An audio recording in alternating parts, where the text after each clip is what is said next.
नमस्कार, मैं आर.डी. भारती और आप देख रहे हैं बिहारी सुल्तान। आज का वीडियो काफ़ी रोमांचक होने वाला है क्योंकि 2022 का विधानसभा चुनाव और भारतीय जनता पार्टी के लिए एक समस्या थी कि किसके चेहरे पे चुनाव लड़ा जाए। वह समस्या हल होती नजर आ रही है। क्यों नहीं बहन मायावती जी के चेहरे पे चुनाव लड़ लिया जाए।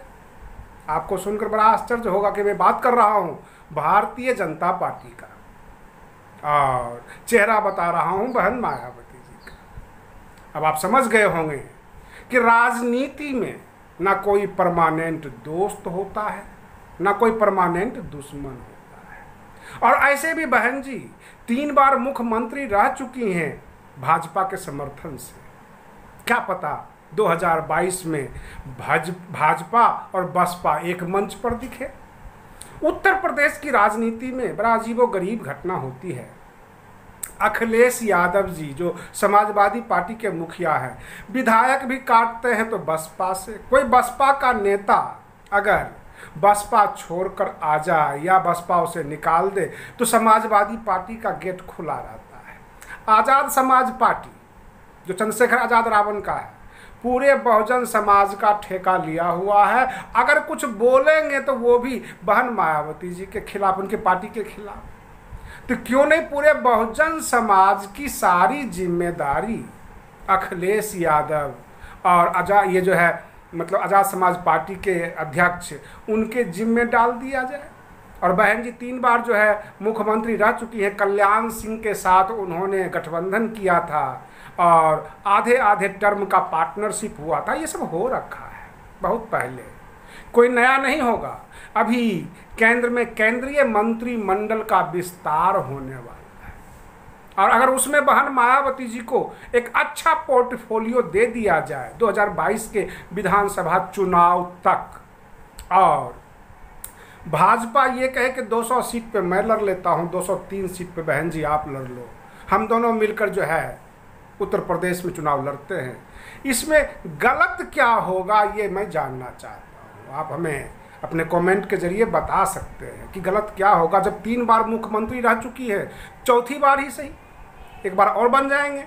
रही बात 2007 से 2012 के बीच जो उनका शासन था और जो बता रहा है पिछला रिकॉर्ड कि उत्तर प्रदेश के ब्राह्मणों ने इतना मत दिया था कि ये फुल बहुमत से आ गई थी। बहुजन समाज में SC ST OBC माइनॉरिटीज इनके जो वोट बैंक है उसमें कांग्रेस भी सेंग लगाती है। छोटे छोटे नेता भी होते हैं, बहुत प्रकार के जातिवादी नेता होते हैं जिनके पास ना कोई विजन होता है ना कोई प्रोजेक्ट होता है। केवल और केवल वो दूसरी जातियों को गालियां देकर आगे बढ़ना चाहते हैं और बहुजन समाज को उसी से खुश रखते हैं। किसी प्रकार के विकास की कोई बातें नहीं होती है, ना विकास करना वो जानते हैं, ना उनके पास कोई प्रोजेक्ट होता है, ना कोई बड़ी मल्टीनेशनल कंपनी से उनकी फ्रेंडशिप होती है जिनको वो ला सके अपने इलाके में और कुछ युवाओं को रोजगार दे सके, कुछ लोगों को राहत दे सके। ऐसा कुछ नहीं होता। केवल सवर्णों को वो गाली देंगे, मनुवाद करते रहेंगे, जाति प्रथा के बारे में बोलेंगे। इससे ज़्यादा उनके पास ना कोई भाषण का हिस्सा होता है, ना कोई जनता के देने के लिए कोई प्रोजेक्ट है। बहन मायावती जी जोर तोड़ करके राजनीति में कई बार सपा से गठबंधन किया, कई बार भाजपा से गठबंधन किया, यानी राजनीति की मंजी हुई खिलाड़ी है और बसपा को यहाँ तक लाया। बहुजन समाज की कोई बेटी अगर केंद्रीय मंत्री बनती है, बहुजन समाज के लिए आवाज़ उठाती है, बहुजन समाज की बेटी अगर कोई मुख्यमंत्री बनती है चाहे वो भाजपा के ही सपोर्ट से, तो इसमें भला बहुजन समाज का ही छुपा हुआ है। और बहन मायावती जी को चाहिए कि अगर ये ऑफर मिल रहा है, बातचीत हो रही है, तो इसको स्वीकार कर लें। क्योंकि केवल विरोध करने से, केवल ट्वीट करने से, चीखने चिल्लाने से आम जनता के थाली में न रोटी जाएगी, न उसके देह पे कपड़े होंगे। जो हालात है जस की तस बनी हुई रहेगी। आप रोते रहेंगे, वो राज करते रहेंगे। इससे अच्छा है कि मौका अच्छा है। रही बात कल की डेट में 2 नेताओं को इन्होंने बाहर का रास्ता दिखा दिया। आपको यकीन नहीं होगा, ये 2 नेता जो लालजी वर्मा हैं, ये निकलने से पूर्व 4 बार अखिलेश यादव जी से मिल चुके हैं। अचल राजभर भी 2-3 बार जो है अखिलेश यादव जी से मिल चुके हैं। अब समस्या क्या है? लालजी वर्मा पहले इसलिए नहीं गए अखिलेश यादव के साथ क्योंकि उस वक्त 7 विधायक तो जा ही रहा था, और अखिलेश यादव जी से पूरी की पूरी वो पैकेज मांगते हैं। यानी मेरे सारे परिवार को विधायक का टिकट चाहिए, जो भी उनके सगे संबंधी हैं उनका जो है टिकट चाहिए पार्टी से। जाहिर सी बात है कि बसपा में ही ऐसी ही डिमांड उनकी होती होगी कि हमारे पूरे परिवार और रिश्तेदार सबको विधायक बना दिया जाए। पूरी की पूरी पैकेज मांगते हैं। और ये जो है रामचंद्र राजभर जो हैं, ये भी मतलब जो है पैकेज मांगते हैं। इस तरह से बसपा में जो बड़े बड़े दिग्गज बैठे हुए हैं पुराने, वो बसपा में नए नेता को, युवा नेता को आगे आने ही नहीं देना चाहते हैं। ऊपर से ही सर कलम कर देते हैं। यहाँ तक रिपोर्ट है कि बहन जी के पास बहुजन समाज की जो सिसकियां हैं, जो दर्द भरी आवाज़ है, वह नहीं पहुँचने देते ये तमाम नेता।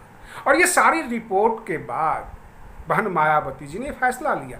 बहन मायावती जी काफ़ी प्रैक्टिकल है, वो जानती हैं अभी उनके समाज को जो है रोटी की ज़रूरत है, कपड़े की ज़रूरत है, शिक्षा की ज़रूरत है। अगर यह चीज़ें भाजपा से मुमकिन है, भाजपा से गठबंधन करके ये लिया जा सकता है, समाज को मरने से बचाया जा सकता है, तो गठबंधन कर सकती हैं। क्योंकि ये राजनीतिक गठबंधन है, कोई न पार्टी मर्ज हो रही है किसी में, और ना कोई समाज बदल रहा है, ना किसी की जाति बदल रही है। तो अगर राजनीति की अगर यह मांग है, तो जिस तरह नीतीश कुमार का जदयू भाजपा के साथ गठबंधन में सरकार में है, बहन मायावती जी भी मुख्यमंत्री रह सकती हैं उत्तर प्रदेश की भाजपा के गठबंधन में। और जितने भी ये चीखने चिल्लाने वाले हैं, जो बहुजन समाज को रोज टुकड़ों में खंड खंड करते रहते हैं, वो सबको सबक भी मिल जाएगा।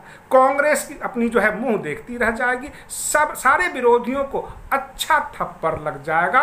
और कुछ इसी तरह के मैसेज आ रहे हैं, कुछ संभावना जताई जा रही है कि आने वाला 2022 के जो उत्तर प्रदेश का विधानसभा चुनाव होगा, उसमें बसपा और भाजपा एक मंच पर न दिखाई दे। हो सकता है कुछ ही दिनों में केंद्रीय मंत्रिमंडल का विस्तार हो, उस मंत्रिमंडल में बसपा के कोई सांसद और बहन मायावती जी भी हो सकती हैं। इस तरह से बसपा और भाजपा के गठबंधन की संभावना जताई जा रही है।